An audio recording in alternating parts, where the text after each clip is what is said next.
আসসালামু আলাইকুম, লামিস রান্নাঘরে স্বাগত। আজকে নিয়ে এলাম মজাদার বেলপুরি রেসিপি। প্রথমে আমি টক বানিয়ে নিব।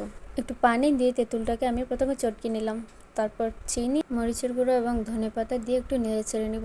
তারপর আমি দিয়ে দিলাম একটু সয়া সস দিয়ে তারপর আবার নেড়ে চেড়ে নিব। তারপর টমেটো সস দিয়ে ভালো করে নেড়ে চেড়ে নিয়ে একটু বিট লবণ এবং পরিমাণ মতো লবণ দিয়ে আবারও একটু পানি দিয়ে নেড়ে চেড়ে নিলাম।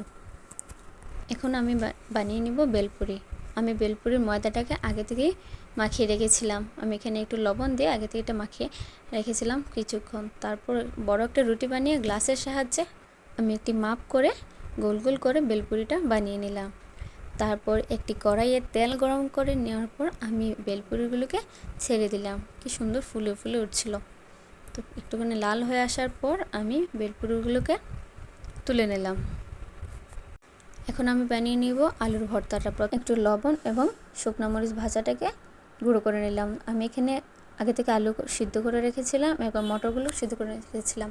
তারপর আমি পরিমাণ মতো লবণ, ধনেপাতা, মরিচের গুঁড়ো এবং একটু বিট লবণ দিয়ে ভালো করে মাখিয়ে নিলাম। তারপর ভেজে রাখা বেলপুরিগুলো মধ্যে আমি আলু ভর্তাটাকে মাখিয়ে নিলাম। আমি একটু গার্নিশের জন্য এখানে ডিমকে কুচি এবং গাজর কুচি, ধনেপাতা কুচি দিয়ে সাজিয়ে নিলাম। রেসিপিটা ভালো হয়েছে কিনা তা জানিয়ে দিবেন। ফলো এবং লাইক করে দিবেন। ধন্যবাদ।